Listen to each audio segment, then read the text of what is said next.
This is a delicate case. A life was lost. First counsel, you may proceed. Thank you very much, my lord. Let me start by stating the nuts and bolts. I'm not here to perpetuate, elongate, propagate, and unfold the reason. I'm here to state the nuts and bolts and the crinkum crankle. It is not a boo-boo that my client is in a state of boo-hoo and ho-hum. Okay. And as an eclectic apparatchik without any gobbledygook for mumbo-jumbo combo, as an kahuna that does not have any lacuna for rubbish, I am here to state the rubrics of everything. If you look at the status quo, you can deduce that we are not here for any tracassery or loggerhead logarithms.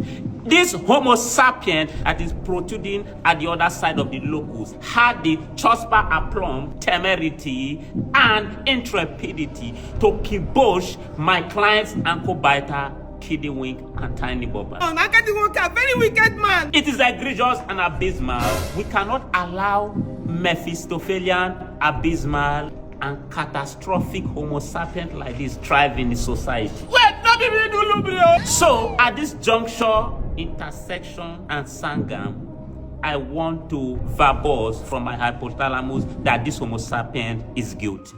My papa no keep us no. Now your papa, very wicked man, called the Alu happy. Echorum.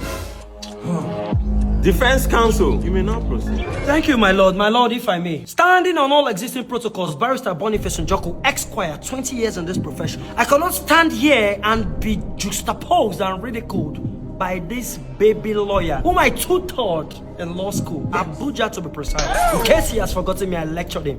So he cannot use cosmopolitan injunctions and vocabulary intuitions to deregulate and denigrate and defame my client here.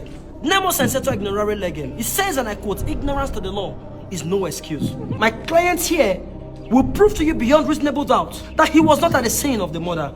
It just happened, and this young woman's child was a victim of circumstance in this case, and he cannot be ridiculed, and I stand to be corrected. Let the law take its course if he be found guilty, but he remains not guilty as charged. Please let the law take its course for peace and tranquility to reign. I rest my case. Yes! My father is not guilty, Joe.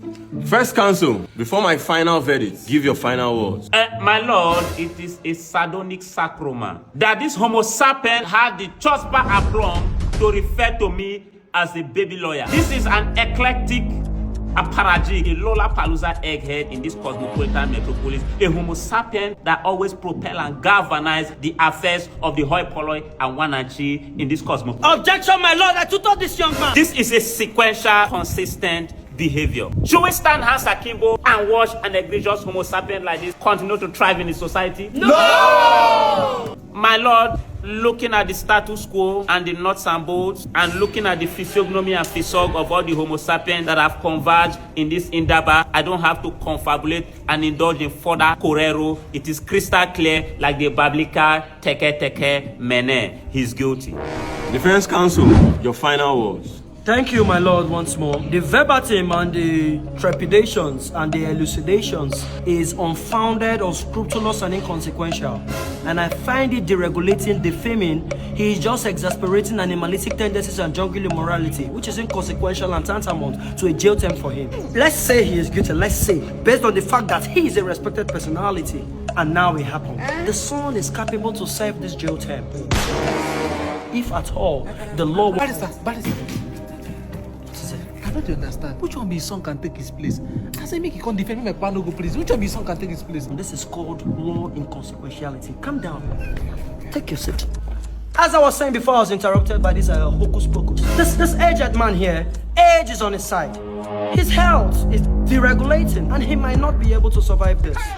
Be that as it may, if the law wants to take its course, there should be a reduced sentence. The son is capable, if at all, because the father cannot serve this. So please, let the law take its course, and whatever be the case, we'll stand firm with you. I rest my case.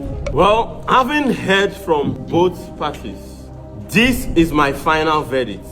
The defendant in question is aged. Exactly. You know old.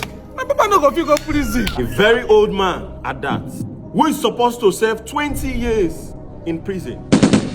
But here we have his son, a young, vibrant man, full of energy. So I hereby sentence the son, Mr. Festus, to 20 years in prison. With hard labor, no food, no air.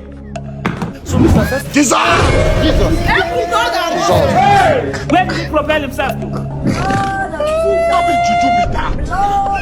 Where can I see this problem? See lawyer wa come make him come defend my papa. Me my papa no go prison. You go there, they go talk say, hey, my papa don't old, say me I fit go prison for him. If I don't go prison, I don't know what to do. I don't go fit go keep person, I don't go thief, I don't go rape person, now go prison. Ha! I see me see problem.